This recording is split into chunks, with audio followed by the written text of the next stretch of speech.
Me llamo Remedios, y tengo más de 70 años a cuestas.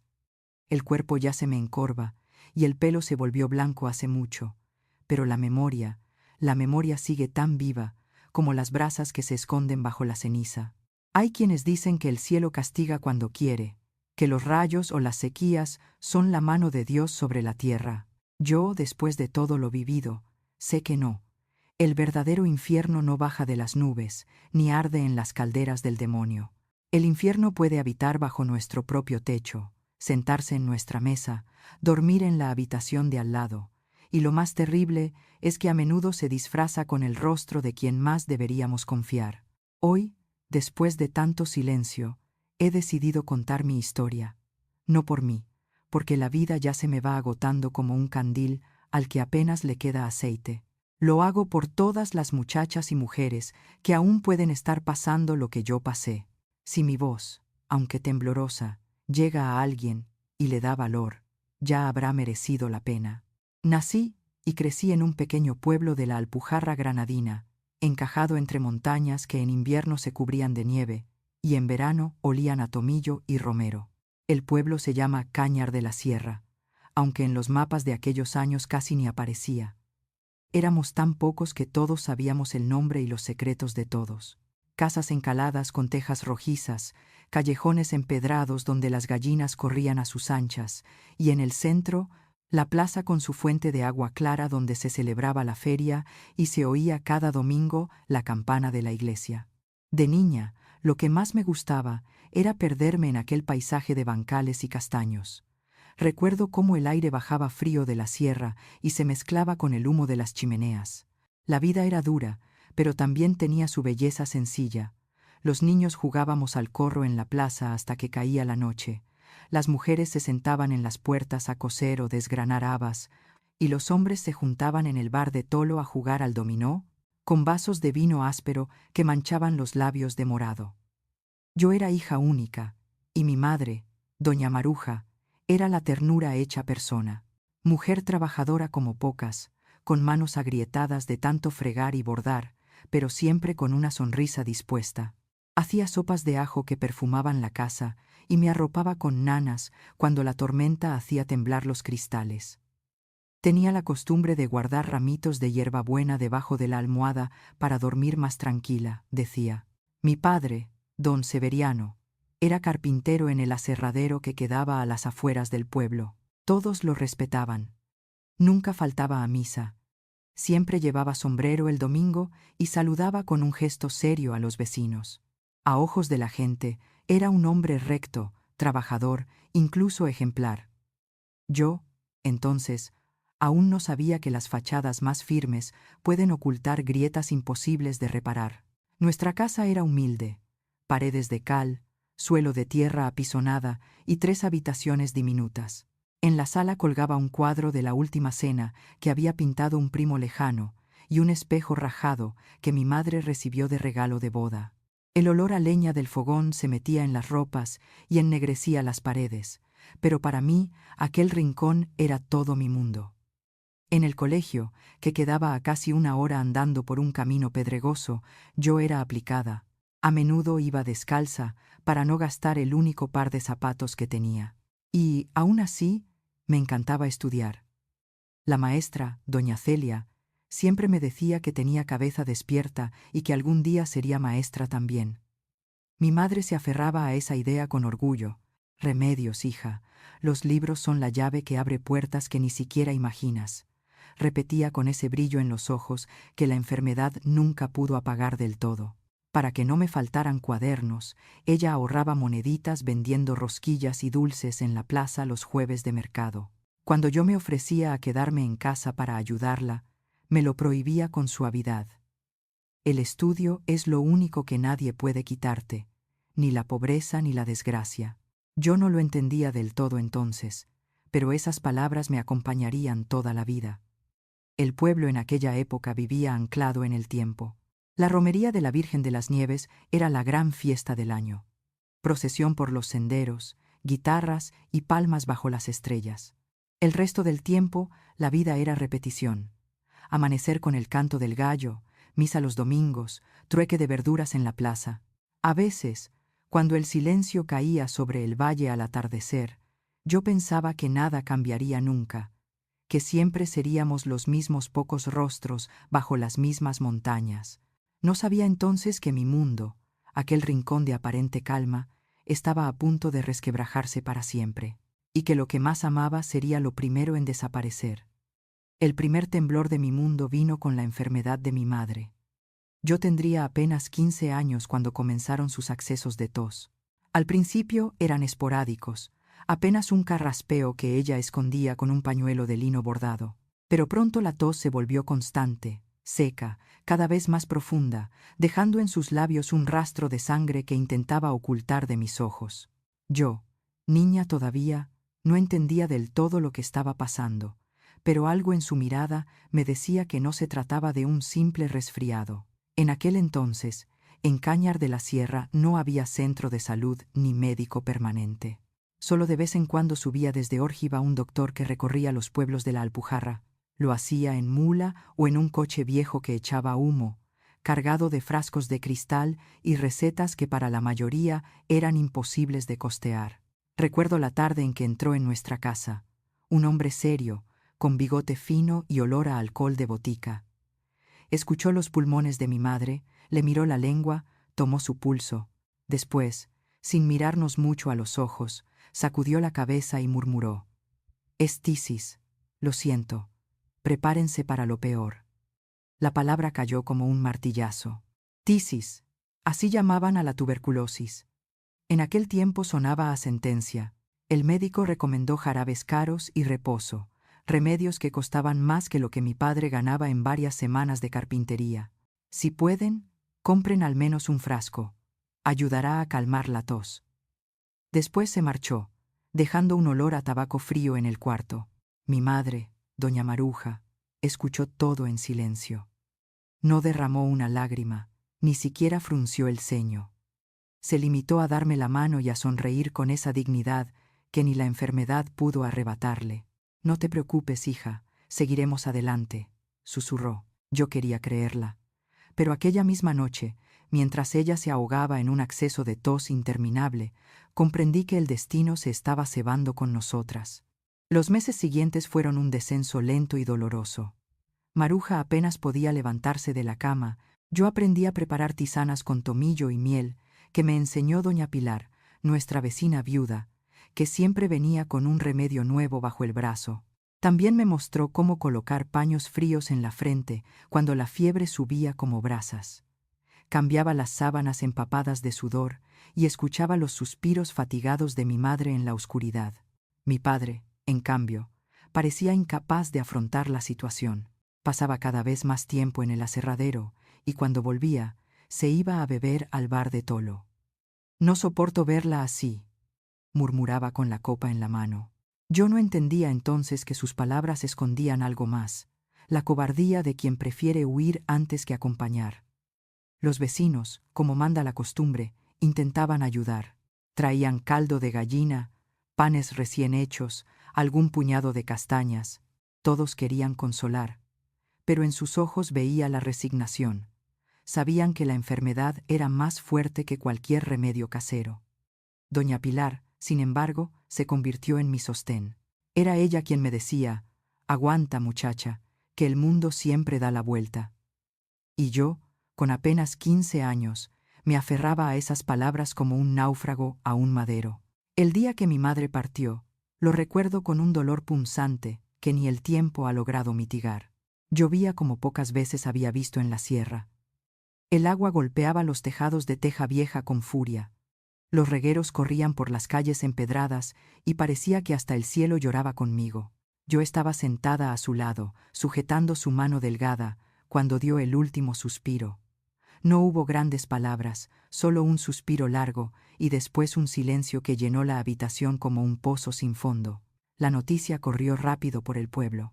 En aquella época, los velatorios se hacían en casa, y así, en cuestión de horas, nuestra sala se convirtió en un mar de velas y susurros. Trajeron café negro, buñuelos y esas frases de pésame que nunca consuelan. Era su hora. Está en un lugar mejor. Pero ninguna de esas palabras podía curar el vacío que se abría en mí. El ataúd, sencillo y de madera, lo colocaron sobre la mesa donde solíamos comer. Lo cubrieron con un paño blanco, el mejor que teníamos. Las coronas de flores que trajeron los vecinos llenaron la estancia de un aroma dulzón, casi empalagoso, que aún hoy, tantos años después, me oprime el pecho cuando lo recuerdo. El párroco, don Anselmo, un hombre viejo y cansado que atendía varios pueblos a la vez, llegó empapado por la lluvia, rezó un rosario apresurado y se marchó con la excusa de que tenía otra misa pendiente. Yo permanecí junto al ataúd, llorando sin consuelo.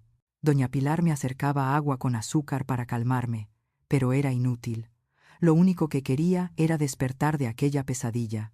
Los vecinos, con esa mezcla de lástima y murmuraciones que tanto detestaba, decían: «Pobrecita, tan joven y ya sin madre». Y yo apretaba los puños, odiando esa mirada que me reducía a un despojo de compasión. Ya caída la noche, mientras las velas proyectaban sombras titilantes en las paredes encaladas, mi padre entró en la sala.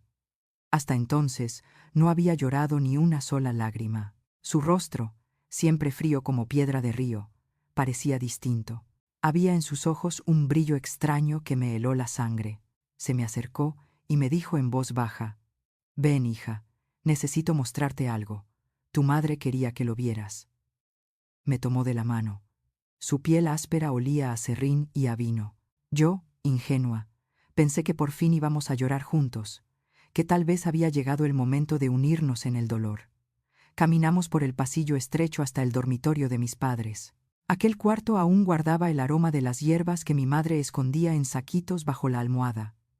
El rosario colgaba de la cabecera, la cortina de encaje hecha por ella amarilleaba por el tiempo. Mi padre cerró la puerta y echó el cerrojo. Y en ese gesto, tan sencillo, se quebró lo que quedaba de mi infancia. Cuando escuché el ruido del cerrojo, un escalofrío me recorrió la espalda. El chisporroteo de la lluvia contra los cristales se mezclaba con el chasquido seco del hierro encajando en la madera. No entendí en ese momento por qué había que cerrar con llave. Pensé que era para darnos un respiro, para llorar a solas, para compartir la pena que hasta entonces mi padre había llevado con frialdad. Me equivoqué. El quinqué iluminaba la habitación con una luz mortecina. Las sombras de los muebles se alargaban en las paredes, deformadas, como si fueran espectros que me vigilaban. Sobre la cama aún reposaba la colcha que mi madre había bordado con paciencia infinita, cubierta ahora por el silencio de la muerte. El aire olía a humedad, a cera y a esa mezcla de hierbas secas que mi madre guardaba en pequeños saquitos para aliviar el insomnio. Todo estaba impregnado de ella, de su presencia, de su ausencia reciente.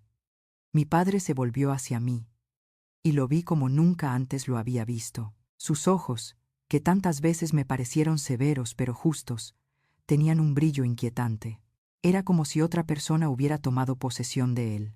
Su voz, ronca por el vino y el tabaco, salió áspera. «Ahora que tu madre no está, tú ocuparás su lugar en todo». Al principio no comprendí. Pensé que hablaba de los quehaceres de la casa, de la cocina, de la ropa, de las tareas que ya había aprendido a hacer para ayudar a mi madre en sus últimos meses. Yo asentí, confundida, dispuesta a obedecer porque no concebía otra cosa. Entonces abrió el viejo armario de madera que chirrió con un gemido doloroso. Sacó de allí un vestido floreado, el favorito de mi madre, el mismo con el que tantas veces la vi acudir a misa o recibir a las vecinas en la sala. Lo arrojó sobre la cama y me miró fijamente. «Ponte», lo ordenó. El corazón me dio un vuelco, sentí un nudo en la garganta. «Papá, ese vestido es de mamá. Yo no puedo». «Claro que puedes, y lo harás. De ahora en adelante, tú eres la mujer de esta casa». La manera en que pronunció esas palabras me heló la sangre. No era la voz de un padre, era otra cosa, una voz extraña, torcida, que anunciaba tormenta. Instintivamente retrocedí hacia la puerta, deseando huir, pero él me sujetó del brazo con una fuerza que me dejó la piel marcada. «Ellos pueden esperar. El rosario puede esperar. Esto no». El miedo me paralizó. Afuera, en la sala, se escuchaban los murmullos apagados de los vecinos rezando por el alma de mi madre, el golpeteo constante de la lluvia en el tejado, algún sollozo contenido. Dentro de aquel cuarto, en cambio, el tiempo se detuvo. Era como si me hubiera quedado atrapada en una pesadilla de la que no había despertar. Intenté gritar, pero una mano callosa me cubrió la boca. La madera del ropero crujió como testigo mudo. Yo cerré los ojos y me refugié en los recuerdos de mi madre, en su voz dulce, en sus canciones de cuna, en la calidez de su regazo. Pensé que, si me concentraba lo suficiente en ella, tal vez podría escapar de aquel presente insoportable. Cuando todo terminó, él se levantó, se acomodó la ropa y me miró con una frialdad gélida. Ahora tú eres Maruja, y esto quedará solo entre nosotros dos. Si se lo cuentas a alguien, no te creerán. Dirán que te has vuelto loca con la muerte de tu madre. Después, abrió el cerrojo y salió como si nada hubiera pasado, como si solo hubiera ido a rezar unas oraciones en silencio. Volvió a la sala, se unió a los rezos, recibió las condolencias de los vecinos con semblante compungido, el de un viudo desconsolado. Nadie sospechó nada. Nadie se dio cuenta de que en ese mismo instante, detrás de aquella puerta, mi infancia había sido destrozada. Yo me quedé allí, sentada en el suelo, temblando. La colcha bordada parecía mirarme desde la cama como un reproche. El vestido floreado seguía extendido, muerto, como una piel arrancada de mi madre para imponérmela a mí. Caminé tambaleante hasta la palangana que estaba en un rincón y me lavé la cara. Cuando levanté la vista hacia el espejo rajado, vi unos ojos que ya no reconocía. Había algo roto en ellos, un brillo apagado que jamás volvería a ser el mismo. Volví a la sala y me senté junto al ataúd. Nadie reparó en mi silencio. Todos estaban ocupados con sus rezos, con sus cafés, con sus palabras de consuelo vacías. Solo doña Pilar, mi vecina, frunció el ceño cuando me vio entrar. Fue una mirada rápida, apenas un destello de preocupación, pero con el tiempo entendería que ella sería la única capaz de sospechar que algo terrible se había desatado en esa casa. La lluvia siguió cayendo sin descanso toda la noche, una llovizna fina y persistente que aisló al pueblo entero. Las calles se convirtieron en lodazales, nadie entraba ni salía.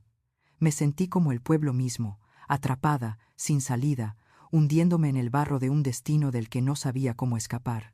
Cuando finalmente los vecinos comenzaron a marcharse, uno a uno, prometiendo volver al día siguiente para el entierro, yo sentí un pánico indescriptible. Varias mujeres se ofrecieron a quedarse conmigo, a hacerme compañía en la vigilia, pero mi padre rechazó la ayuda con una sonrisa fingida. Gracias, vecinas, pero necesitamos despedirnos en familia. Es mejor que la niña y yo estemos solos con Maruja esta última noche. Nadie cuestionó sus palabras. Todos respetaban su figura de hombre honesto, de trabajador cumplidor, de cristiano ejemplar. Yo, en cambio, supe entonces que mi verdadero calvario apenas comenzaba. El entierro de mi madre fue al día siguiente, bajo un cielo gris que parecía pesar sobre las montañas. El cementerio estaba en lo alto del cerro, rodeado de cipreses oscuros que se mecían con el viento. La tierra, húmeda por la lluvia del día anterior, se pegaba a los zapatos de los hombres que abrían la fosa.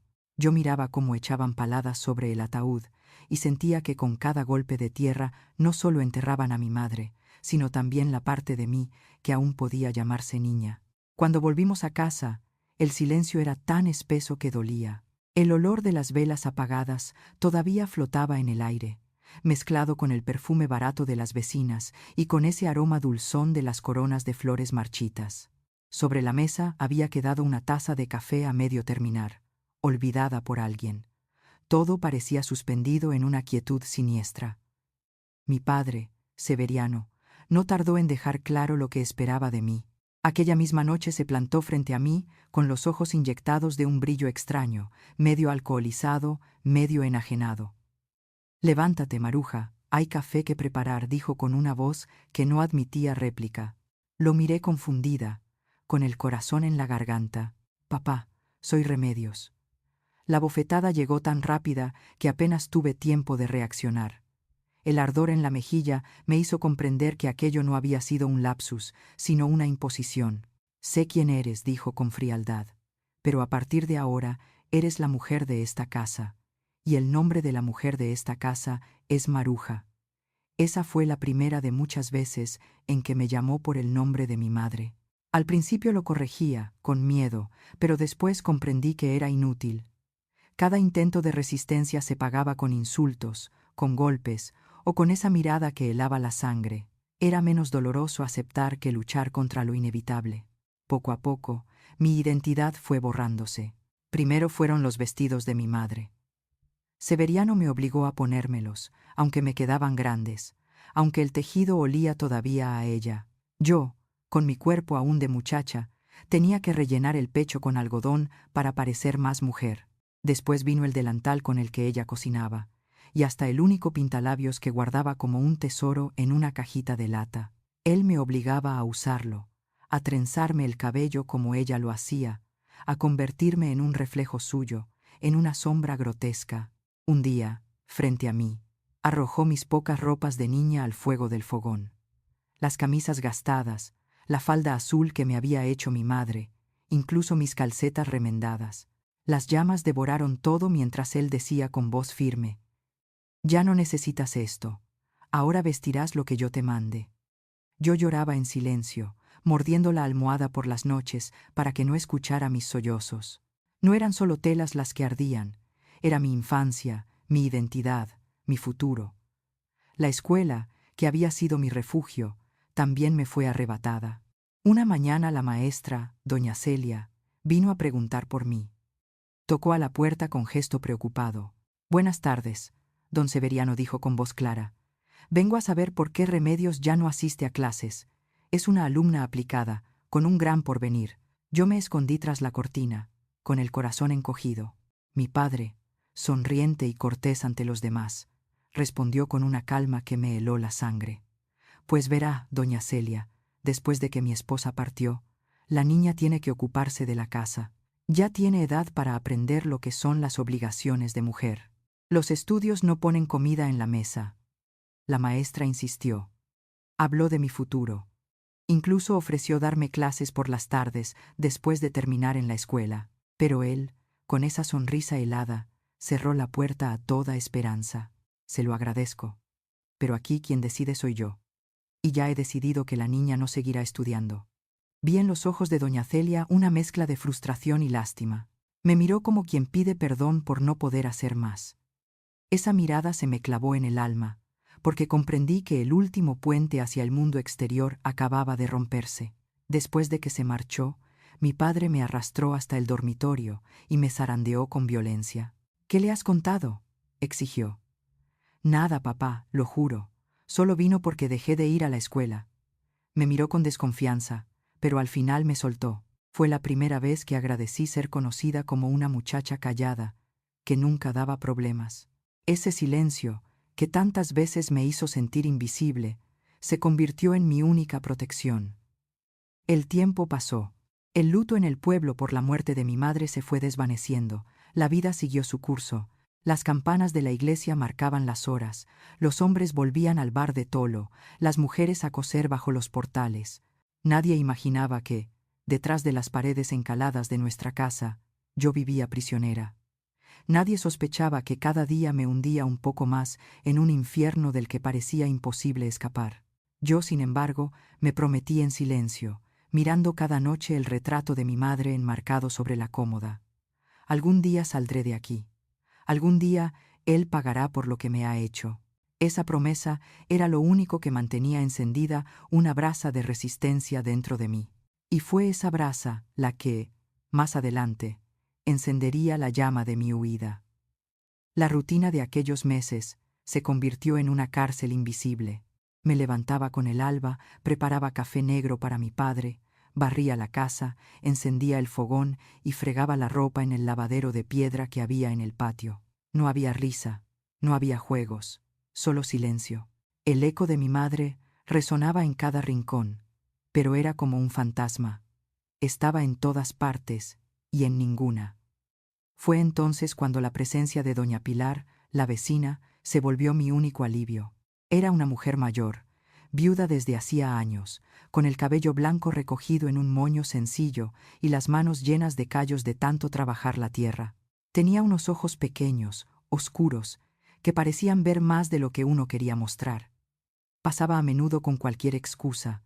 Un trozo de pan recién horneado, un retazo de tela, un poco de caldo, y siempre me preguntaba lo mismo. ¿Cómo estás, niña?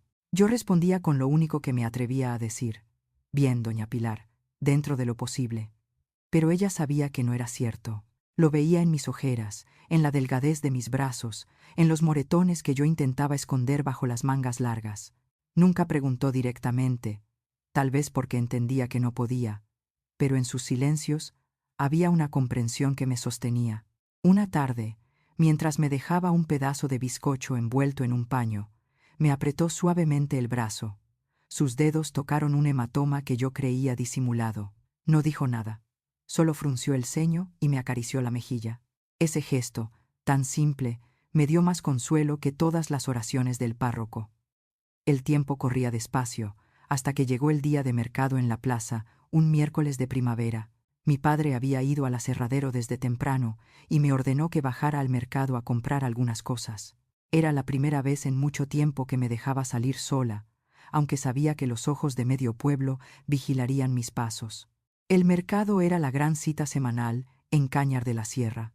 La plaza se llenaba de puestos improvisados con toldos de lona. Había cestas repletas de tomates brillantes, montones de naranjas olorosas, quesos frescos envueltos en hojas de parra, y también telas baratas traídas por comerciantes ambulantes. El aire estaba impregnado del aroma a churros recién hechos, del humo de las sardinas asadas y del bullicio de la gente que regateaba. Yo caminaba con la canasta de mimbre en la mano, procurando no cruzar miradas con nadie, cuando de pronto tropecé y casi la volqué.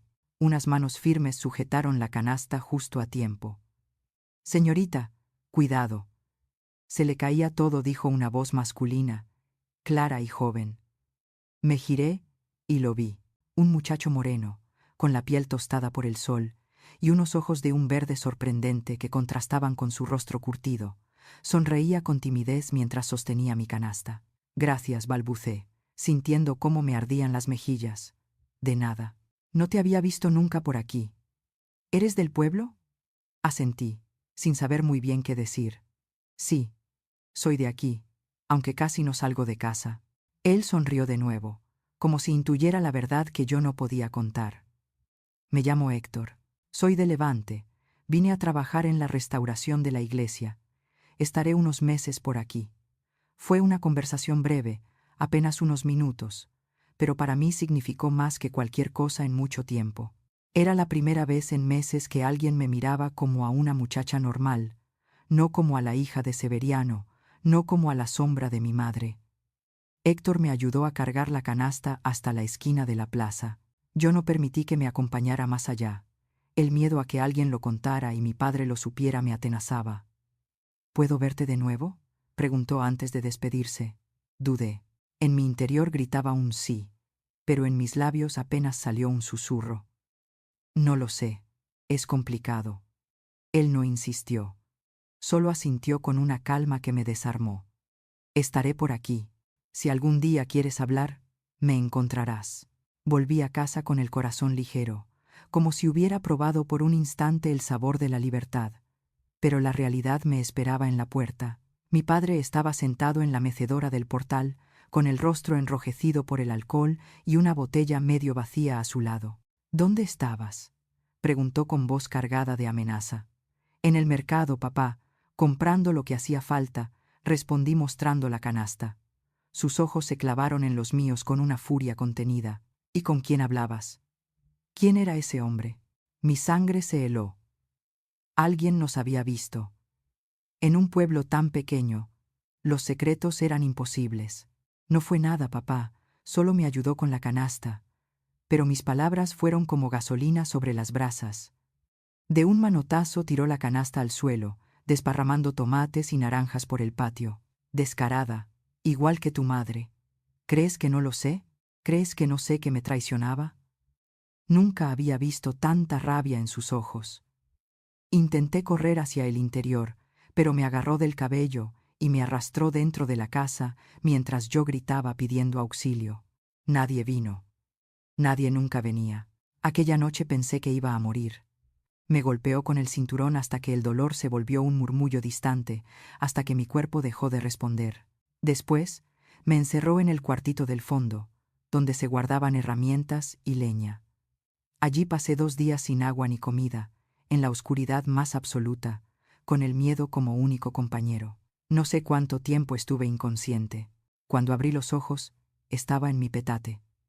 Alguien había limpiado mis heridas, me había dado de beber. Por un instante creí que lo había soñado todo, pero el dolor en mi cuerpo me recordó que era real. Y entonces vi a doña Pilar, sentada a mi lado con un paño húmedo en la mano. «Niña, esto no puede seguir así», susurró mientras me acariciaba el rostro. «Tienes que salir de aquí». Fue la primera vez que me atreví a contarlo todo. Las palabras salieron de mi boca como un torrente contenido durante demasiado tiempo. El velorio, el vestido, los golpes, las humillaciones. Ella me escuchó sin interrumpirme, con lágrimas cayéndole por las mejillas. Cuando terminé, me abrazó como una madre y me hizo una promesa. «Te voy a ayudar, Remedios. No sé cómo todavía, pero te sacaré de esta casa, te lo juro». En ese instante, por primera vez en mucho tiempo, sentí una chispa de esperanza. Era pequeña, frágil, pero suficiente para mantenerme con vida. Después de aquella confesión a doña Pilar, la vida no cambió de la noche a la mañana, pero dentro de mí algo había despertado. Ya no estaba completamente sola. Alguien más sabía mi secreto. Alguien me creía. Alguien había jurado ayudarme. Esa certeza me mantenía en pie, incluso en los días en que mi padre descargaba su rabia sobre mí o me obligaba a convertirme en un eco torcido de mi madre. Las semanas pasaron entre miedo y silencios hasta que una tarde, sentadas en la cocina de doña Pilar, ella me habló de una idea. Había estado pensando, maquinando en su cabeza cansada pero lúcida. «Mira, niña», me dijo, con la voz baja. «Héctor, el muchacho que viste en el mercado, ha venido a verme. Es un chico serio, de los que no buscan problemas. Dice que en la obra de la iglesia necesitan a alguien que lave la ropa de los obreros. Y yo he pensado, ¿qué pasaría si tú fueras la que hiciera ese trabajo?» Me quedé helada. ¿Yo? ¿Y mi padre? Nunca lo permitiría. «Al contrario, puede que lo acepte», replicó ella. «Dirá que al menos entra algo de dinero en casa. Y no podrá negarse si la propuesta viene de alguien respetable. Yo hablaré con él». El plan parecía arriesgado, casi imposible, pero en mi interior algo vibró. Sería una excusa para ver a Héctor sin levantar tantas sospechas. Y, sobre todo, un puente hacia el exterior, hacia una vida más allá de los muros de nuestra casa. Días después, Héctor se presentó en nuestra puerta, acompañado de doña Pilar. Yo temblaba por dentro, pero él se mostró sereno, respetuoso. «Buenas tardes», don Severiano dijo inclinando la cabeza. «Soy Héctor, obrero en la restauración de la iglesia. Venía a preguntarle si su hija estaría interesada en ayudarnos con la colada de los trabajadores. Se paga lo justo, y sería un alivio para todos». Mi padre lo observó con ojos desconfiados. Por un instante pensé que iba a echarlo de la casa, pero la presencia de doña Pilar lo frenó. Nadie osaba despreciar a aquella mujer viuda, respetada en el pueblo por su rectitud y por haber sido esposa de un antiguo síndico. «¿Y cuánto pagan?», preguntó Severiano con su tono áspero. Héctor mencionó una cantidad que, aunque modesta, era suficiente para despertar su codicia. No era tanto como para parecer sospechoso, pero sí lo bastante para justificar el trato. «Está bien», concedió Severiano tras unos segundos eternos, «pero con una condición. Solo tú vendrás a traer la ropa y a recogerla, y siempre que yo esté en casa». «De acuerdo, señor», respondió Héctor con calma. Así comenzó la farsa. 2 veces por semana, Héctor llegaba con un fardo de ropa sucia que yo lavaba en el lavadero del patio, restregando con jabón de sosa hasta que mis manos quedaban en carne viva. Luego lo devolvía limpio y doblado, con olor a sol y a jabón. Mi padre vigilaba al principio, plantado en la mecedora, con los ojos clavados en nosotros. Pero poco a poco, conforme pasaban los días, fue relajando su control. En los breves momentos en que quedábamos solos, Héctor y yo intercambiábamos algunas palabras. Un saludo, una sonrisa, un susurro rápido. Para mí, Aquellos instantes eran como un soplo de aire fresco en un cuarto cerrado. El dinero que mi padre recibía por el trabajo iba directamente a sus bolsillos, pero Héctor, astuto, escondía siempre unas monedas extra en los pliegues de la ropa. Ese pequeño sobrante se lo entregaba en secreto a doña Pilar, que lo guardaba en una caja de madera bajo las tablas del suelo de su cocina. Lo llamábamos nuestro fondo de fuga. Cada moneda era un ladrillo en el puente que algún día me llevaría lejos de aquel infierno. Además, doña Pilar me enseñó un código secreto. Desde su casa podía ver el tendedero del patio trasero de la mía. Si alguna vez necesitas que venga de inmediato, coloca una sábana blanca en el cordel, me dijo. Nunca llegué a usar esa señal, pero saber que existía me daba un resquicio de seguridad. Mi padre, aunque desconfiado, se acostumbró a la rutina. A veces mascullaba entre dientes que los hombres de la obra estaban abusando de mi tiempo, que la ropa era demasiada, pero el dinero le callaba las dudas. Y yo aprendí a caminar en la cuerda floja de la obediencia, fingiendo docilidad mientras en mi interior alimentaba el fuego de la esperanza. Mientras tanto, Héctor no dejó de tenderme la mano, aunque fuera en gestos mínimos. Una mirada firme que me decía, resiste. Una sonrisa que me recordaba que había un mundo allá afuera, un mundo que no se reducía a las paredes de mi casa. Doña Pilar, por su parte, seguía siendo mi ángel silencioso. Venía a menudo con cualquier pretexto, un tarro de miel, un remedio de hierbas, una receta nueva. Frente a mi padre se mostraba cordial y servicial, pero cuando nos quedábamos solas me susurraba, ya falta menos, niña, aguanta un poco más. Así, entre coladas, monedas escondidas y señales secretas, se fue tejiendo el plan que cambiaría mi destino. Era un tejido frágil, como los encajes que mi madre hacía en las largas tardes de invierno, pero cada puntada era firme, cada hebra tenía la fuerza de la esperanza. Yo aún no lo sabía, pero aquel juego de apariencias estaba preparando el terreno para la fuga más arriesgada de mi vida. El calendario avanzaba como si arrastrara piedras, cada día una carga que parecía eterna. Pero en los pueblos de Andalucía, donde la fe lo impregna todo, había una época en la que hasta los hombres más rígidos se doblegaban ante las costumbres. La Semana Santa. Era pecado impedir a alguien asistir a misa, al viacrucis o a la procesión. Ni siquiera Severiano, con toda su dureza, podía desafiar esa norma sin ser señalado por la comunidad. Por eso, cuando llegó la Cuaresma, supe que se abría una rendija en mi celda invisible. Era la única ocasión del año en que podía salir sin que me vigilara demasiado, siempre con la excusa de acudir a la iglesia. Esa pequeña fisura en sus controles fue el resquicio que necesitábamos para mover el plan. La parroquia del pueblo se llenó de preparativos. Las mujeres limpiaban los altares con esmero, lustraban los candelabros, cosían estandartes.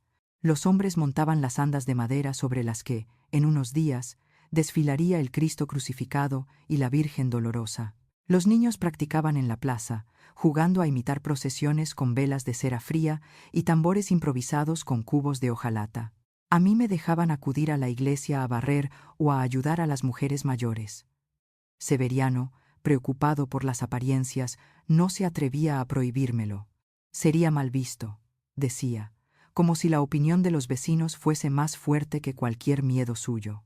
Yo fingía docilidad, pero en realidad contaba cada salida como una victoria. Una tarde de miércoles, cuando regresaba de la iglesia con la cabeza cubierta por un pañuelo negro, vi a Héctor sentado en un banco de la plaza, con las manos entrelazadas y los ojos puestos en el suelo. Al levantar la vista, me reconoció enseguida. Su sonrisa fue breve, discreta, apenas un gesto, pero suficiente para que mi corazón latiera con violencia. Miré alrededor. No había nadie conocido cerca. Con pasos temblorosos me acerqué un poco. Pensé que ya no te volvería a ver, me dijo en voz baja. No puedo quedarme mucho, respondí nerviosa. Si mi padre se entera que hablo contigo. Héctor me interrumpió con un susurro. Ya sé que algo malo pasa en tu casa. No me lo tienes que contar ahora, pero si necesitas ayuda, estoy aquí. Sus palabras fueron como un golpe en el pecho. Por un instante quise derramar todo lo que llevaba dentro, pero el miedo me paralizó. Solo pude murmurar, tengo que irme. Me alejé casi corriendo. con el corazón dividido entre la angustia y la esperanza. El domingo siguiente, día de Ramos, acudí a misa junto a Severiano. La iglesia estaba abarrotada, todos con sus mejores ropas. El aire olía a incienso y a ramos de olivo bendecidos. Yo buscaba a Héctor con la mirada, pero no lo vi. Al salir, mientras la multitud se dispersaba por la plaza, alguien me tocó suavemente en el hombro. Era doña Pilar. «Ven a mi casa a tomar café», después dijo en voz alta, lo bastante para que mi padre escuchara. «Ella tiene cosas que hacer», replicó Severiano con gesto hosco. Doña Pilar, astuta, ya tenía la respuesta preparada. «No será mucho, hombre. Yo misma la traigo de vuelta en un rato. Además, es domingo, y hasta Dios mandó descansar ese día». Los vecinos nos miraban. Mi padre, siempre preocupado por su fachada pública, aceptó con una mueca. «Está bien, pero no tardes», dijo lanzándome una mirada que me heló la sangre. En la cocina de doña Pilar, el olor a café recién hecho se mezclaba con el de un pan de anís que había horneado esa mañana. Pero lo más sorprendente fue ver a Héctor sentado allí, esperándome. «Ya nos conocemos, ¿verdad?», dijo doña Pilar cerrando la puerta tras de sí. «No tenemos mucho tiempo, así que vamos al grano». Mis manos temblaban. Yo bajaba la mirada, avergonzada de mi silencio. Fue doña Pilar quien contó todo: los abusos, el encierro, las humillaciones. Héctor escuchaba sin interrumpir, con el rostro cada vez más sombrío. Cuando ella terminó, él se inclinó hacia mí y dijo con voz firme: «Esto no puede seguir. Tenemos que sacarte de esa casa». «¿Pero cómo?», pregunté, casi sin voz. «¿A dónde iría? No tengo a nadie». Doña Pilar colocó su mano sobre la mía. «Yo tengo una hermana en Madrid. Vive en Lavapiés. Alquila cuartos a estudiantes y trabajadoras jóvenes. Puede acogerte hasta que te establezcas». Mi corazón dio un vuelco. Madrid, un lugar lejano, casi mítico, donde nadie me conocía, donde mi padre no tendría poder. Héctor pensó unos segundos y luego habló con calma. «Necesitamos paciencia. Si actuamos de golpe, él sospechará y será peligroso. Pero hay un modo. Yo puedo seguir viniendo a traer ropa de la obra. Poco a poco nos acostumbraremos a esa rutina. Mientras tanto, juntaremos dinero y afinaremos los detalles». «¿Y cómo saldré de la casa?», pregunté. «Yo me encargo», dijo doña Pilar. «Te daré un somnífero fuerte. Se lo pondrás en el café a tu padre la noche elegida. Mientras duerma, Héctor y yo te sacaremos». La idea me llenaba de terror y de ilusión a partes iguales. Era arriesgada, sí, pero ¿cuál era la alternativa? ¿Seguir encerrada hasta perder la cordura o la vida? Héctor se inclinó un poco más, sus ojos verdes clavados en los míos. «Confía en mí. Esto saldrá bien». En ese momento, en aquella cocina sencilla iluminada por la luz mortecina de la tarde, el plan de mi libertad tomó forma. Yo, que llevaba meses atrapada en una cárcel sin barrotes, veía por fin la posibilidad de abrir una puerta hacia el mundo. Después de aquella reunión en la cocina de doña Pilar, mi vida adquirió un pulso nuevo. Seguía siendo prisionera en mi propia casa, pero ahora cada jornada tenía un horizonte, la promesa de escapar. Esa promesa era tan frágil como una vela en medio de la tormenta, pero alumbraba lo suficiente para mantenerme en pie. Los días se convirtieron en una coreografía silenciosa. Cada vez que Héctor traía ropa de la obra, yo fingía concentrarme en las manchas y los jabones, mientras en realidad contábamos monedas, escondíamos miradas y compartíamos fragmentos de esperanza. El fondo de fuga iba creciendo poco a poco, guardado por doña Pilar bajo una tabla suelta de su cocina. Cada clink de las monedas al caer era, para mí, como el sonido de una campana de libertad. Las noches, sin embargo, eran interminables. Dormía sobre mi petate, con la respiración contenida, temiendo oír los pasos de Severiano entrando en mi cuarto. A veces fingía dormir y lo sentía de pie en la puerta, observándome con aquellos ojos cargados de sombras. En esos momentos, mi único refugio era pensar en la promesa de mi madre el día de su velorio, en su voz diciéndome que debía estudiar, que debía salir adelante. Cerraba los ojos y repetía como un mantra: «Sobreviviré, saldré de aquí». El plan requería paciencia, pero la paciencia es difícil cuando vives bajo amenaza constante. Hubo días en que sentía que no resistiría ni una jornada más. Fue entonces cuando doña Pilar me enseñó un secreto adicional. Si en algún momento necesitas que venga corriendo, me dijo, cuelga una sábana blanca en el tendedero. Desde mi ventana lo veré. Nunca llegué a usar esa señal, pero saber que existía me daba un respiro. Era como si una red invisible me sostuviera en los peores momentos. Los meses pasaron y llegó julio, mes en el que el pueblo celebraba la fiesta patronal de la Virgen del Carmen. En Cañar de la Sierra, aquella fiesta era el acontecimiento del año. Bailes en la plaza, pólvora, atracciones improvisadas y música de banda. Nadie se quedaba en casa.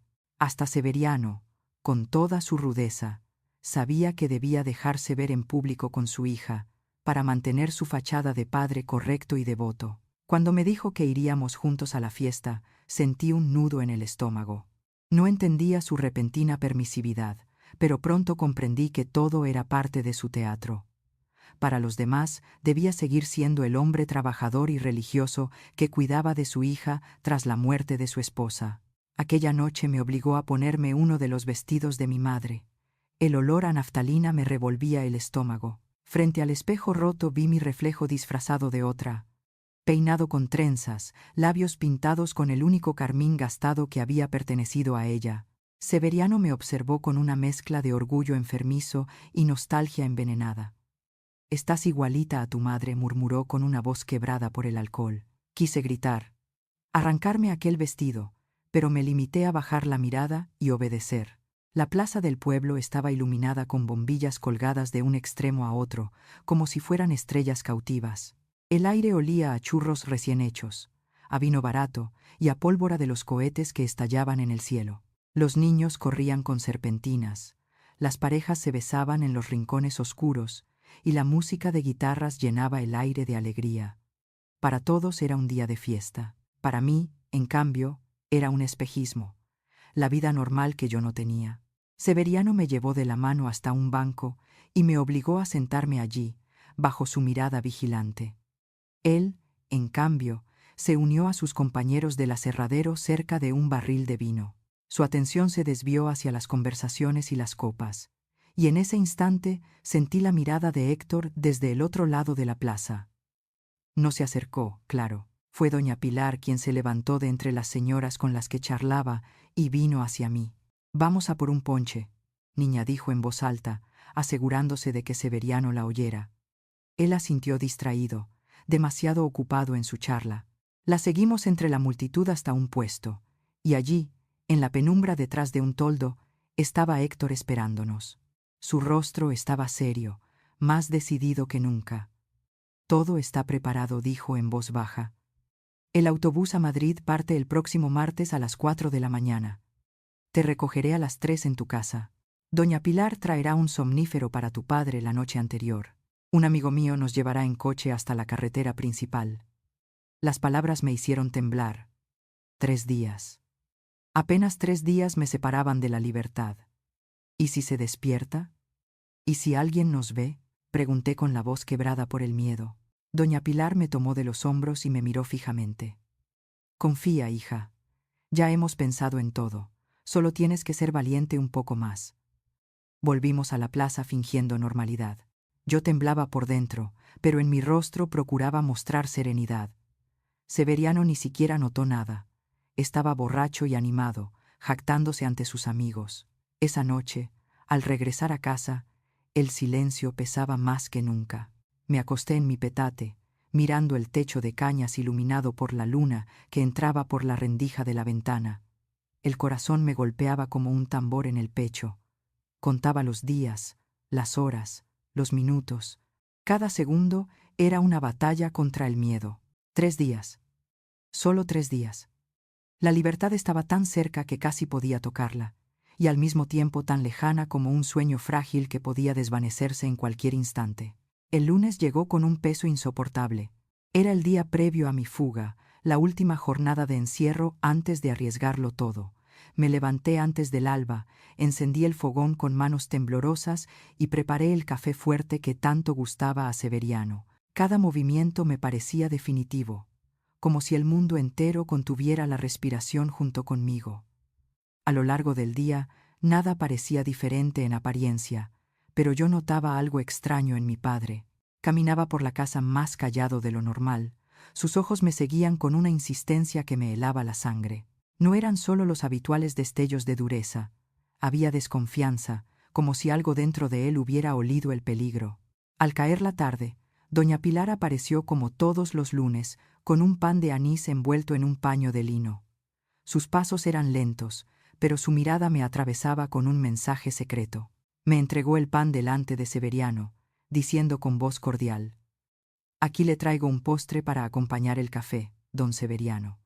Ya sabe que me gusta compartir lo poco que tengo». Él asintió sin entusiasmo, pero aceptó. Yo, en cambio, sabía que aquel pan no era como los otros. Contenía el somnífero que nos daría las horas necesarias para huir. Cuando llegó la cena, el ambiente estaba cargado como un cielo a punto de estallar en tormenta. Serví enchiladas con frijoles y arroz, el plato que más le gustaba, para que no sospechara.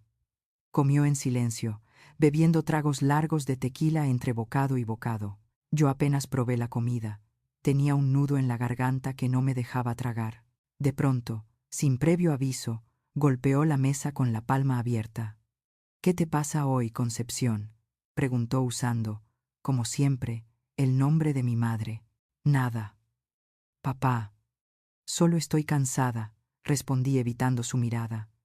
Él rió sin alegría. «¿Cansada de qué? ¿De lavar ropa para tu noviecito?». El corazón me dio un vuelco. Fingí no entender, pero sus ojos se encendieron con furia. «No te hagas la tonta. Sé más de lo que crees. ¿Piensas que en este pueblo no tengo ojos ni oídos?». Seguí moviendo la cuchara en la olla como si no lo hubiera oído, temblando por dentro. El silencio era un filo que podía cortarme en cualquier momento. Finalmente, bebió otro trago de tequila y murmuró: «Mañana arreglaré esto. Mañana le mostraré a ese muchacho quién manda en mi casa». No sabía cuánto había descubierto ni hasta dónde llegaba su sospecha, pero entendí que el tiempo se nos acababa. Mañana era el día de mi huida. Si él lo sospechaba, tal vez ya estuviera planeando impedirla. Con manos temblorosas serví el postre. Un pedazo generoso de pan de anís acompañado de café dulce, como había indicado doña Pilar. Lo observé mientras lo masticaba, desconfiado. Esa vieja entrometida de Pilar, también voy a hablar con ella. Masculló antes de terminar la última miga. La tensión me ahogaba, pero me limité a recoger los platos y lavarlos en silencio. Al cabo de un rato, Severiano se levantó tambaleándose, tomó la botella de tequila y se fue al cuarto. Poco después, los ronquidos llenaron la casa. Me senté en mi petate con el corazón desbocado. No podía dormir. No podía ni cerrar los ojos. Escuchaba cada ruido: el viento que agitaba las ramas del aguacate en el patio, el canto monótono de los grillos, el ulular de un búho en la colina cercana. Todo sonaba como señales, como advertencias.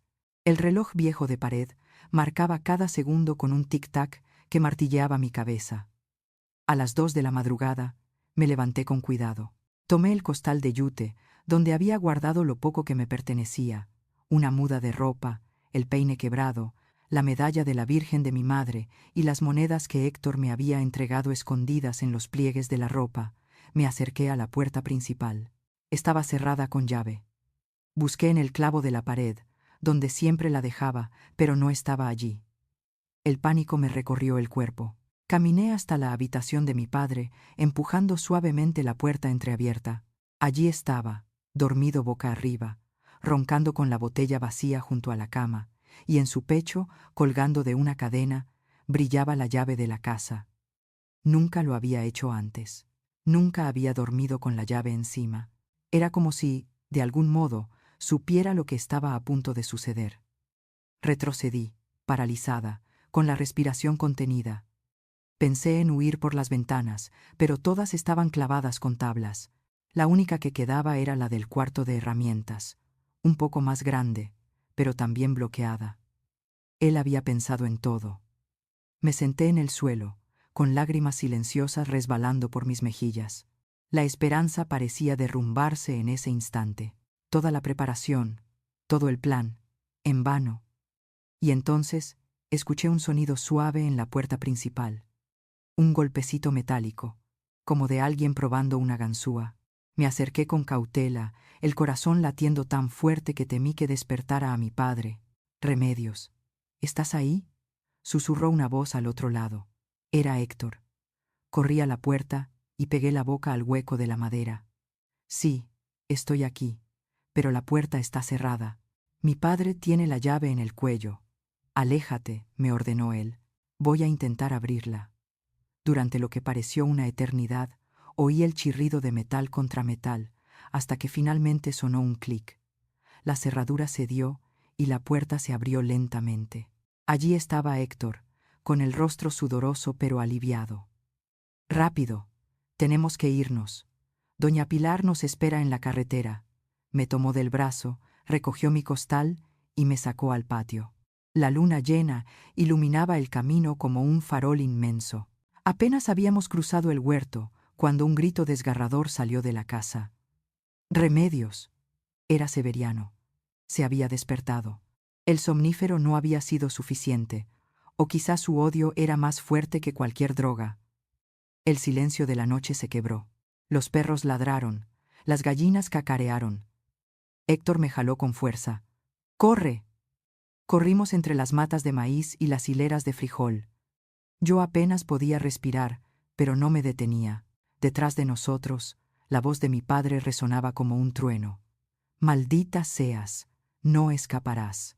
La noche, que hasta hacía unos minutos era solo un manto silencioso iluminado por la luna, se convirtió en un campo de batalla. El grito de Severiano aún vibraba en mis oídos mientras corríamos por el maizal. Mis pies descalzos se hundían en la tierra húmeda, tropezaban con las raíces, se arañaban con las hojas secas, pero no sentía dolor. Solo el fuego del miedo empujándome hacia adelante. «¡Más rápido!», jadeaba Héctor, tirando de mi mano con fuerza. «No mires atrás». Yo quería obedecer, pero no pude resistir la tentación. Giré la cabeza y lo vi. La silueta de mi padre se recortaba contra la claridad de la luna, avanzando torpemente pero con una rabia que lo hacía imparable. Y entonces distinguí algo que brillaba en sus manos. La escopeta, esa vieja arma de caza que siempre guardaba detrás de la puerta y que rara vez usaba, salvo en invierno para espantar zorros. «¡Tiene la escopeta!», grité con un hilo de voz quebrada. En ese momento se oyó el primer disparo. El estampido desgarró la calma nocturna y los pájaros alzaron vuelo en bandadas. La bala silbó tan cerca que sentí el aire cortándome la mejilla antes de perderse entre los árboles. Me agaché instintivamente, cubierta por el cuerpo de Héctor, que me empujó hacia un lado. «Agáchate», ordenó, mientras seguíamos avanzando a trompicones. La casa ya quedaba atrás, pero la persecución apenas empezaba. El camino de tierra hacia la carretera principal era largo y traicionero, lleno de piedras y charcos de lluvia. Cada sombra parecía un enemigo, cada rama rota bajo nuestros pies era un aviso que podía delatarnos. Otro disparo resonó, más fuerte, más cercano. Esta vez el proyectil alcanzó algo real. Un poste de madera se astilló a pocos metros de nosotros, lanzando trozos de corteza que me arañaron el rostro. El olor a pólvora se mezcló con el de la tierra mojada. «¡Sigue corriendo, Remedios!», gritó Héctor. «Ya casi llegamos». El corazón me golpeaba como un tambor desbocado. Mi respiración era un sollozo entrecortado, pero mis piernas no se detenían. De repente, en la curva del camino, apareció la silueta inconfundible de un coche viejo, con los faros apagados y el motor encendido. Era el Volkswagen de un hermano difunto de doña Pilar, rescatado de un taller y convertido en nuestra única esperanza. «Aquí», vociferó doña Pilar desde la ventanilla, agitando el brazo con desesperación. Héctor me empujó hacia el coche y abrió la puerta trasera de golpe. Me metí dentro casi de cabeza, abrazando mi costal de yute como si fuera un salvavidas. Él entró detrás, cerró de un portazo y gritó: «¡Arranque ya, doña Pilar!». La mujer pisó el acelerador con la fuerza de quien apuesta la vida en un solo movimiento. El coche se sacudió, levantando una nube de polvo, y comenzó a avanzar por el camino lleno de baches. Pero no estábamos a salvo. Severiano apareció en la curva justo cuando el coche arrancaba. A la luz plateada de la luna, pude ver claramente cómo levantaba la escopeta y apuntaba hacia nosotros. «¡Agáchense!», gritó doña Pilar. Nos lanzamos al suelo del asiento trasero justo cuando el tercer disparo estalló. El proyectil golpeó la parte trasera del coche con un estruendo metálico. El Volkswagen tembló, como si fuera a desarmarse en cualquier momento, pero siguió rodando. El miedo me paralizó. Sentía el cuerpo de Héctor cubriéndome, protegiéndome con un instinto feroz.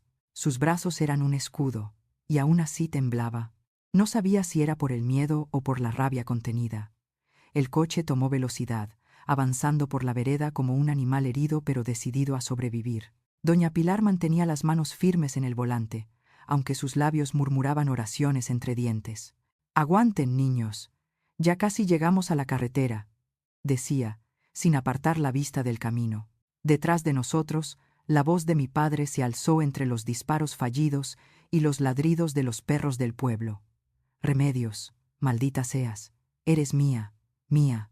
Esas palabras, cargadas de posesión y odio, me atravesaron como cuchillos.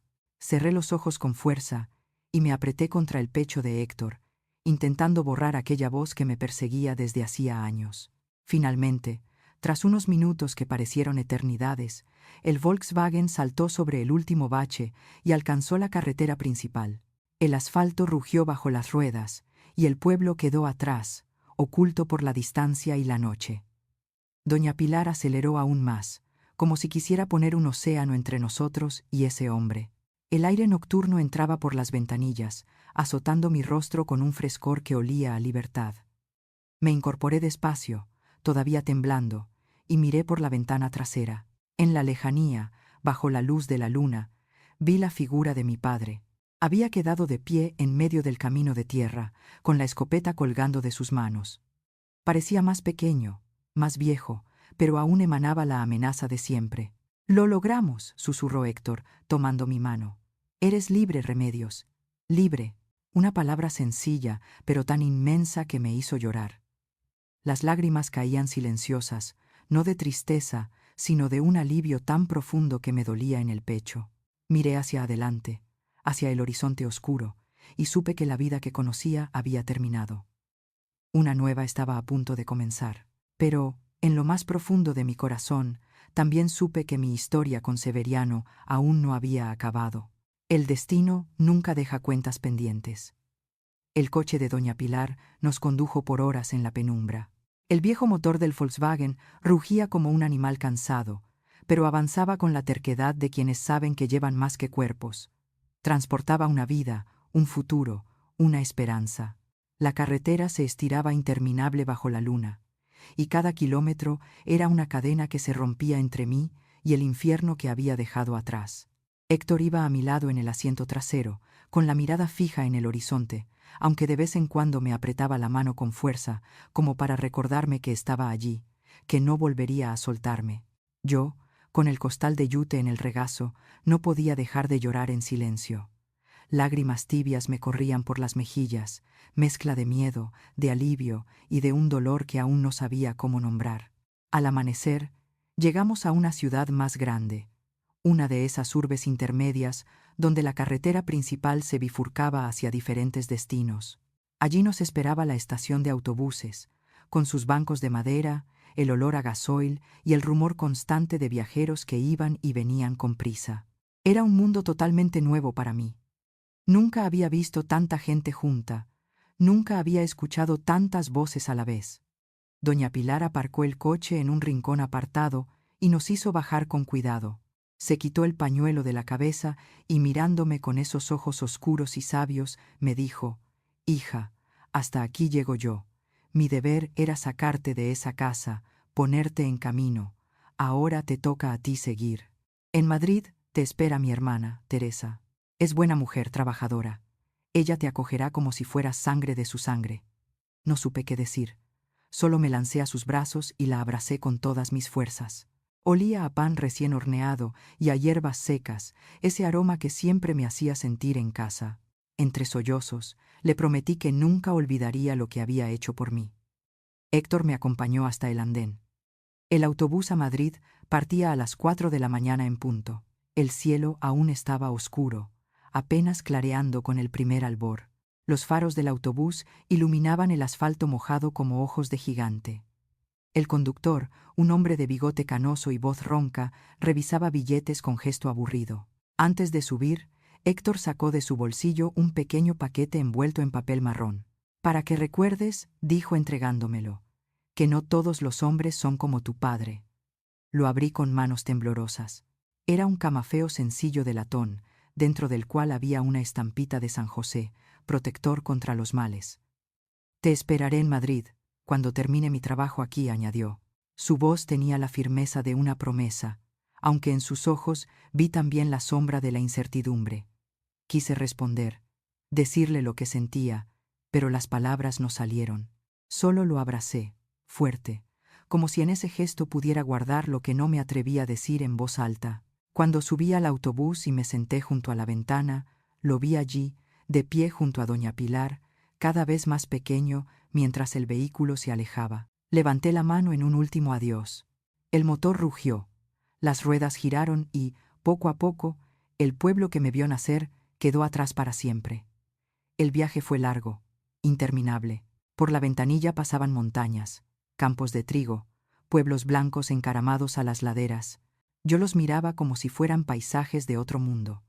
Mis pensamientos eran un torbellino, miedo a ser descubierta, nostalgia de lo poco que dejaba, esperanza en lo que vendría. Al llegar a Madrid, el bullicio me golpeó como una ola. La estación estaba abarrotada. Vendedores ambulantes pregonando, niños correteando, mujeres con pañuelos cargando cestas, hombres trajeados caminando deprisa. Todo era ruido, movimiento, prisa. Yo me sentía pequeña, insignificante, perdida como una gota en medio de un río caudaloso. Allí, en medio de la multitud, una mujer me buscaba con la mirada. Era doña Teresa, la hermana de doña Pilar, menor que ella, con el cabello teñido de negro y una sonrisa cálida, se acercó a mí sin dudar. «Bienvenida, hija», dijo abrazándome. «Aquí estarás segura». Su voz, su gesto, su abrazo, fueron como un bálsamo.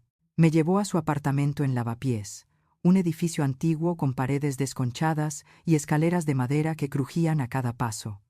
Nada lujoso, pero para mí era un palacio. Tenía luz eléctrica, agua corriente y una estufa de gas. Detalles que en mi pueblo eran lujos de ricos. Aquí eran cotidianos. Los primeros días no salí apenas del cuarto. El ruido de la ciudad me asustaba, los claxones, las sirenas, las voces de miles de desconocidos, y sobre todo, el miedo constante de que Severiano apareciera de repente, como un fantasma invencible que cruzara distancias y fronteras para encontrarme. Doña Teresa me dio tiempo. No me presionaba, solo me animaba con pequeños pasos. Hoy iremos a la panadería de la esquina, mañana al mercado, después a la plaza. Así te irás acostumbrando. Y así fue, poco a poco. Aprendí a caminar entre la multitud sin sentir que todos me observaban. Descubrí que podía entrar a una tienda, comprar un cuaderno, mirar un escaparate sin sentir la sombra de mi padre respirándome en la nuca. Pero el pasado no desaparece por arte de magia. Cada vez que veía a un hombre de bigote, cada vez que alguien levantaba la voz en la calle, mi cuerpo se tensaba. Por las noches soñaba con la casa de adobe, con la escopeta brillando en la luna, con la voz de Severiano gritando mi nombre.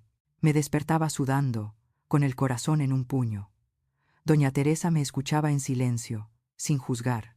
Un día, mientras me servía un café caliente, me dijo con serenidad: «La vida es como un río, muchacha, a veces manso, a veces furioso, pero siempre hacia adelante. Tú ya no eres la niña que dejaste atrás. Ahora eres Remedios, la mujer que puede escribir su propia historia». Sus palabras me calaron hondo. Empecé a ir a clases nocturnas, gracias a que conseguimos una copia de mi acta de nacimiento en el registro civil. Durante el día, trabajaba como empleada doméstica en la casa de una familia pudiente de Chamberí. No era fácil, pero cada peseta que ganaba era un ladrillo en la muralla que me separaba de mi pasado. Sin embargo, nunca me engañé del todo. Sabía, en lo más profundo de mi ser, que la sombra de Severiano aún no se había borrado. Tal vez estuviera lejos, tal vez herido en su orgullo, pero algún día volvería a cruzarse en mi camino. Y ese día, lo presentía, sería el verdadero desenlace de nuestra historia. Por ahora, sin embargo, estaba a salvo. En un barrio lleno de vida, rodeada de desconocidos, bajo el techo humilde de doña Teresa, yo respiraba sin miedo por primera vez en años. Era el comienzo de algo nuevo. No sabía si sería mejor o peor, pero al menos sería mío. Los meses siguientes en Madrid se convirtieron en una rutina de supervivencia y renacimiento. De día trabajaba como empleada doméstica en una casa de Chamberí. Fregaba suelos de mármol, pulía la plata, planchaba camisas almidonadas que parecían pertenecer a otro mundo. La señora Luisa, mi patrona, era exigente, pero también justa. Si el trabajo estaba bien hecho, nunca faltaba el pago puntual. Con esas pesetas podía contribuir en la casa de doña Teresa y ahorrar un poco, aunque fuera muy poco.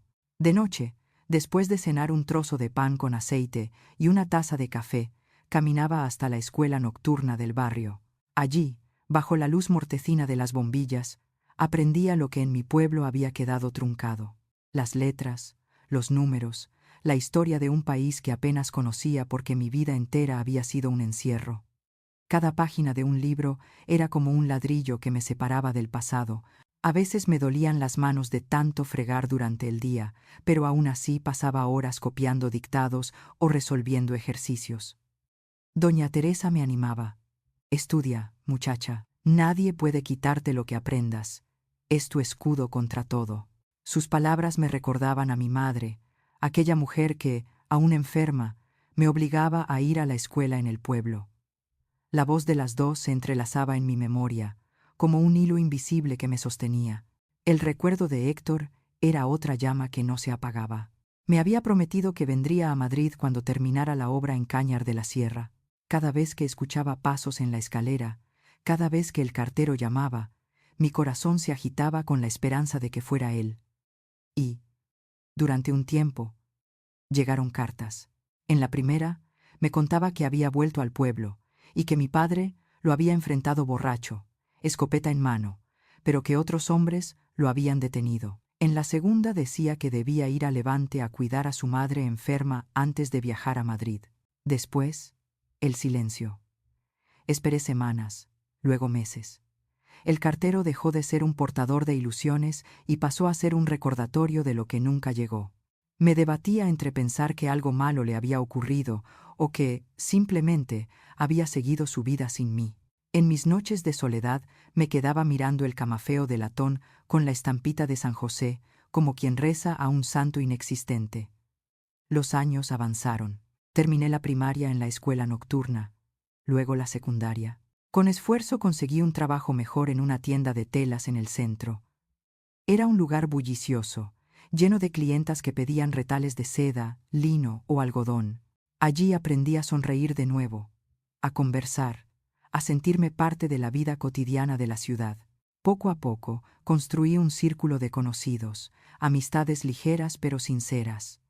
Nadie sabía del todo mi historia, solo que había venido de un pueblo con un padre violento.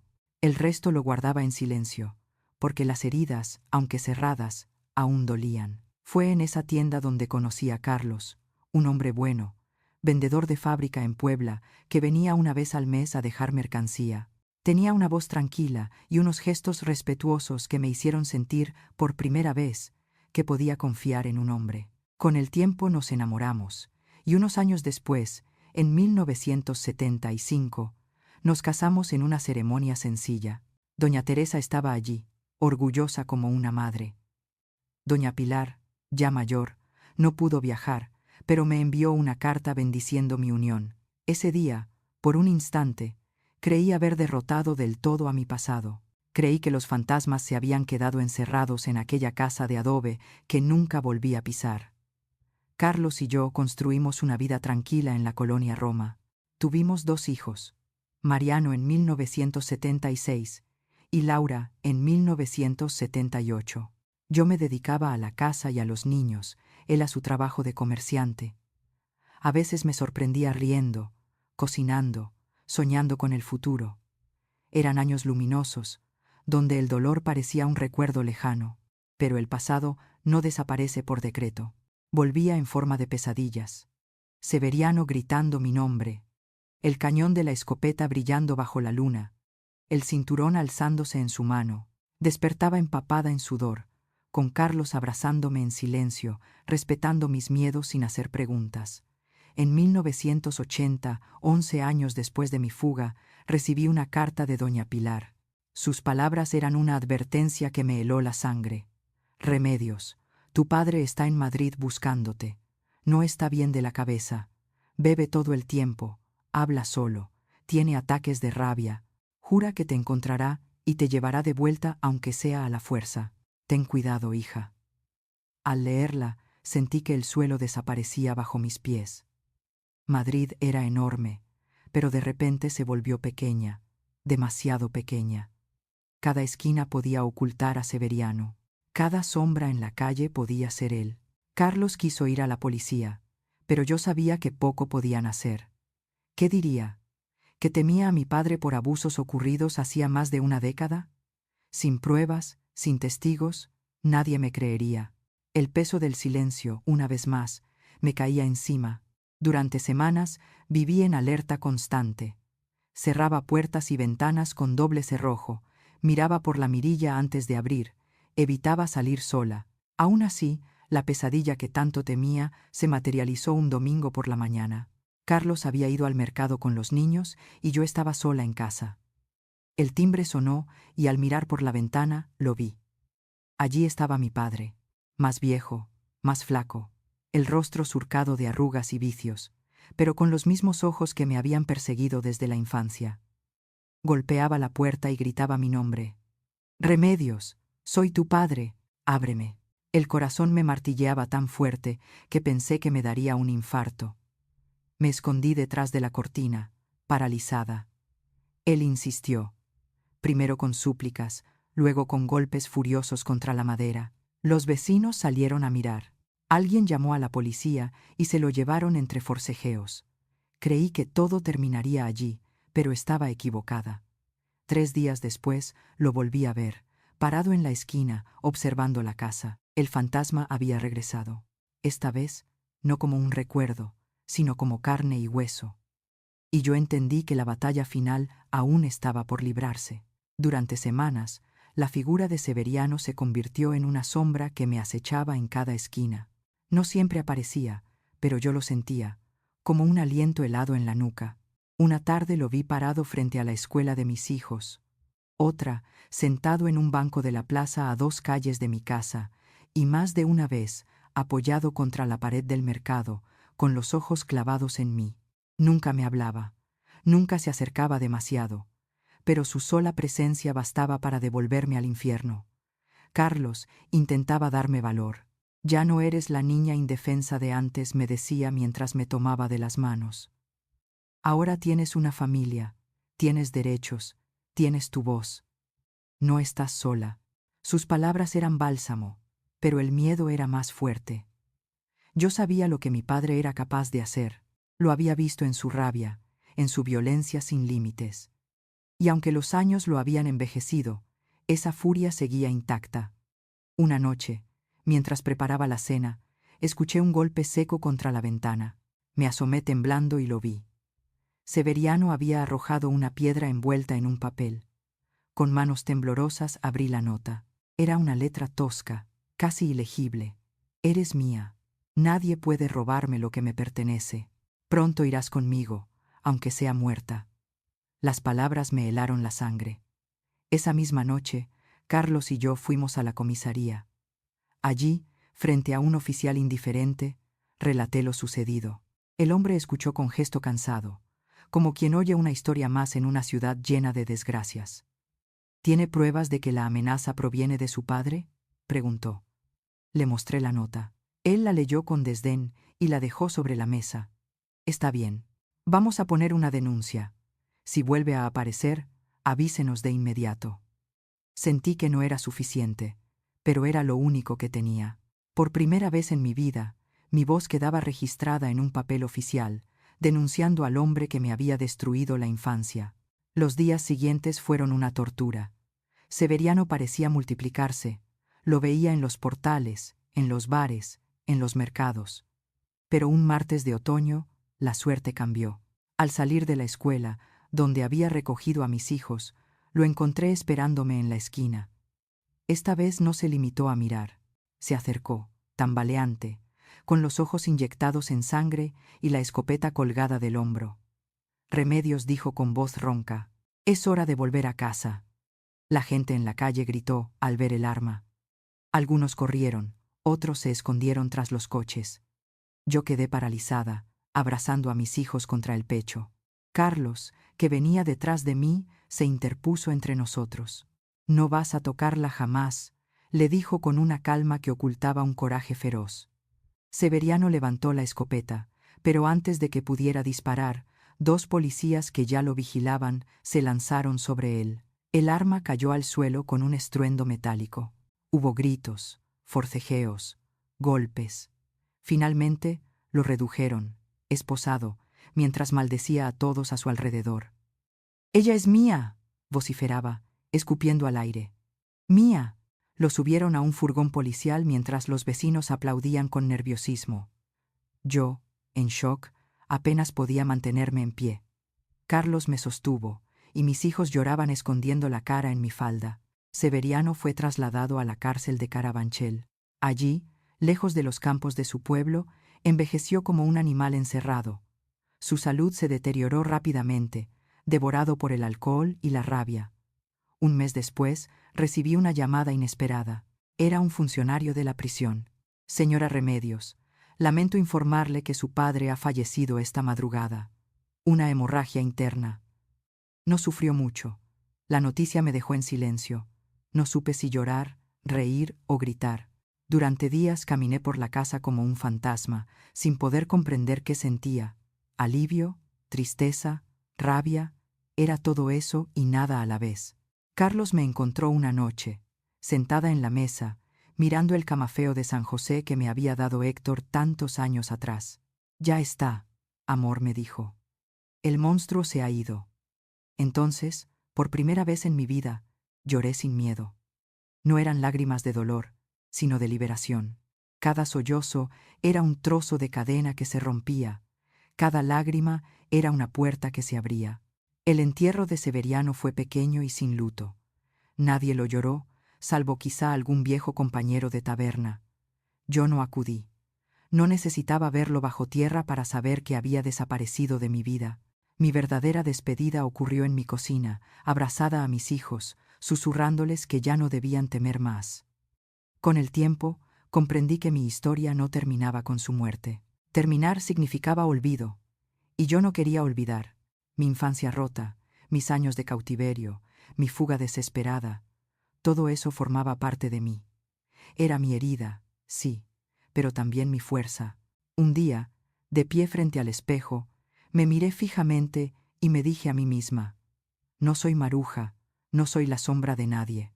Soy Remedios, soy madre, soy mujer, soy libre». Y por primera vez, creí en mis propias palabras. Con la muerte de Severiano llegó una calma que nunca había conocido. La casa dejó de ser un campo de batalla contra fantasmas y se transformó en un refugio verdadero. Sin embargo, dentro de mí quedaba la cicatriz, esa marca invisible que me recordaba de dónde venía. Por mucho que quisiera, no podía enterrar mi historia como si nunca hubiera existido. Durante años guardé silencio. Crié a mis hijos con todo el amor que yo nunca recibí, pero sin revelarles la verdad completa. Les enseñé a estudiar, a leer, a respetar a los demás.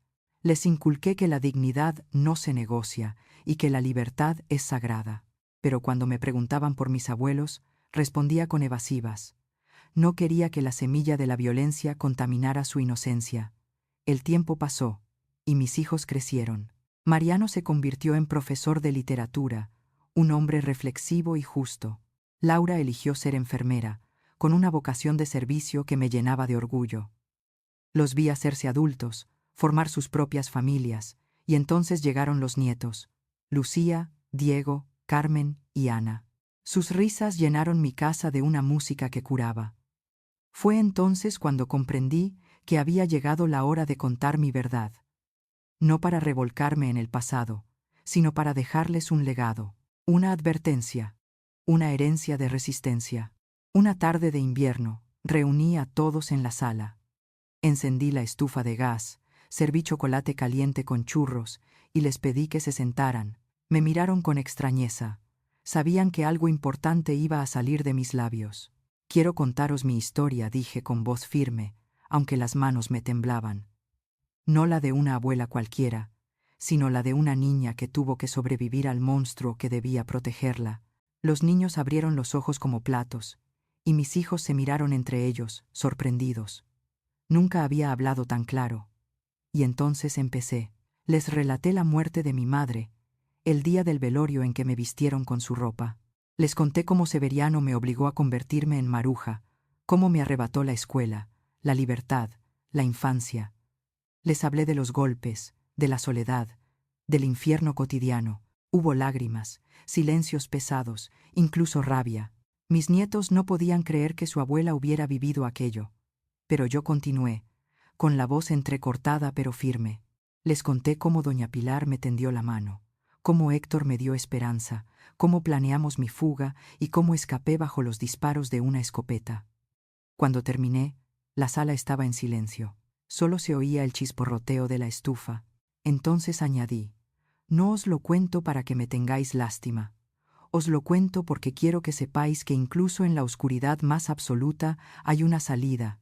Quiero que entendáis que nadie, absolutamente nadie, tiene derecho a poseer la vida de otro. Yo sobreviví, pero no quiero que ninguna de vosotras, Lucía, Carmen, Ana, ni ninguna mujer, tenga que pasar por lo mismo. Mis nietas se levantaron y me abrazaron con fuerza. Sentí sus pequeños brazos rodeando mi cuello, y supe que mi historia, por fin, tenía sentido. Con el tiempo, empecé a participar en asociaciones de mujeres del barrio. Al principio iba solo a escuchar, tímida, pero pronto comprendí que mi voz podía ser útil. Compartí mi testimonio en reuniones, luego en charlas, después en conferencias locales. Algunas mujeres lloraban al escucharme, otras asentían en silencio, como reconociendo su propio dolor en mis palabras. Me convertí, sin buscarlo, en un ejemplo de resistencia. Yo, la niña que había sido borrada, que había sido obligada a vivir como una sombra, me transformé en una mujer que levantaba la voz por todas. Cada vez que hablaba, sentía que mi madre me miraba desde algún lugar, orgullosa. Un día, ya mayor, recibí una invitación para hablar en una universidad. Frente a un auditorio lleno de jóvenes, narré mi historia con calma, sin adornos pero con toda la verdad. Al final, una muchacha se acercó con lágrimas en los ojos y me dijo: «Gracias, señora. Yo también estoy escapando de un infierno parecido. Escucharla me da fuerzas». Esa frase fue mi mayor recompensa. Comprendí que mi dolor, transformado en palabra, podía convertirse en fuerza para otros.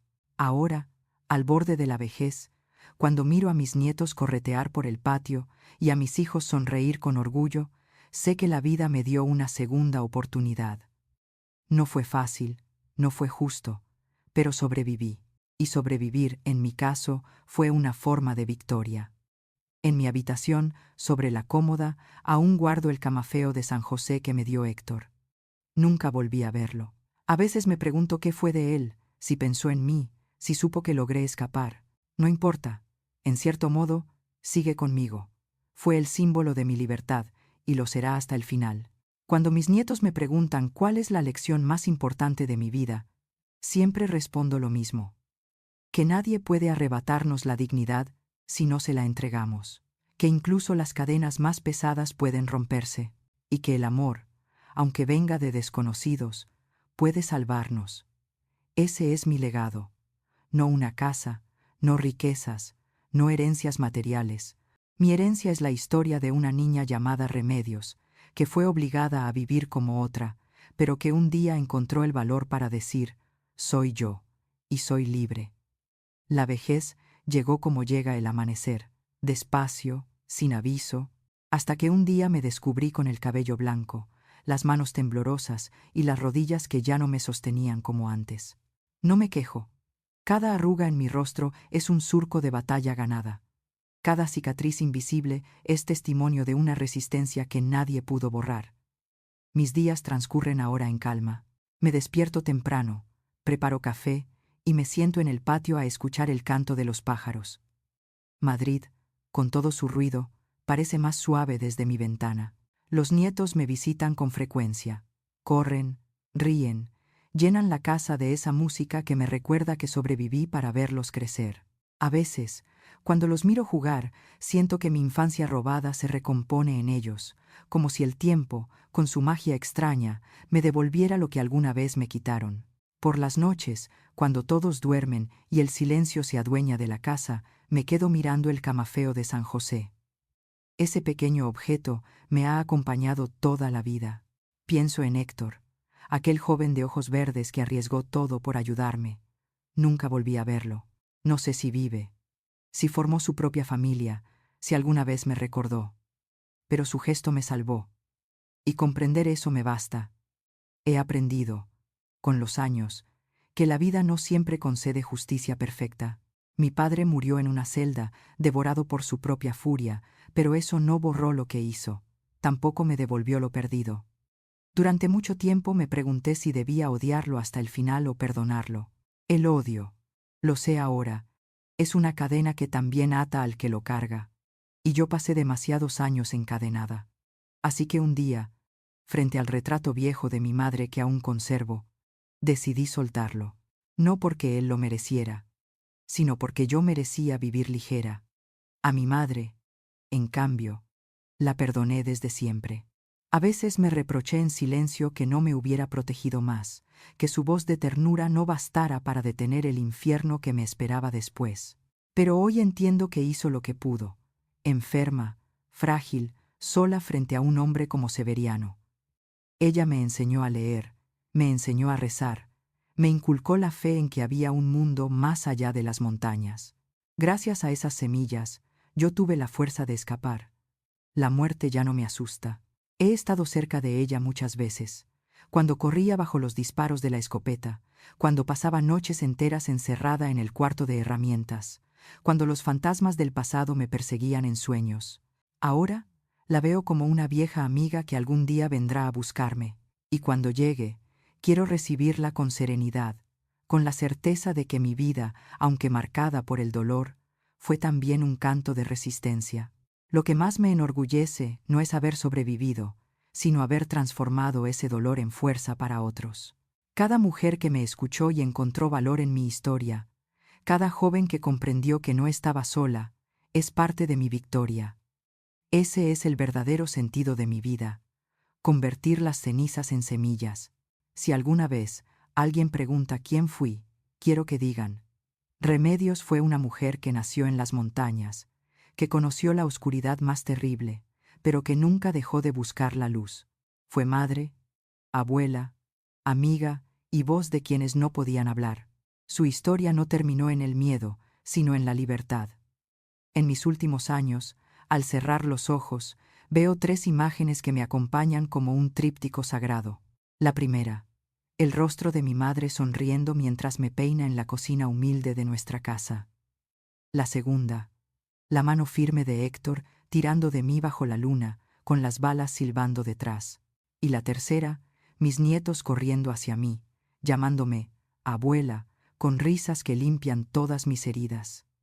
Eso soy yo. Eso es lo que queda, y cuando llegue mi hora, cuando la tierra vuelva a cubrir mi cuerpo como cubrió el de mi madre tantos años atrás, quiero que me recuerden no como la niña prisionera de un hombre violento, sino como la mujer que supo decir: soy Remedios, y soy libre.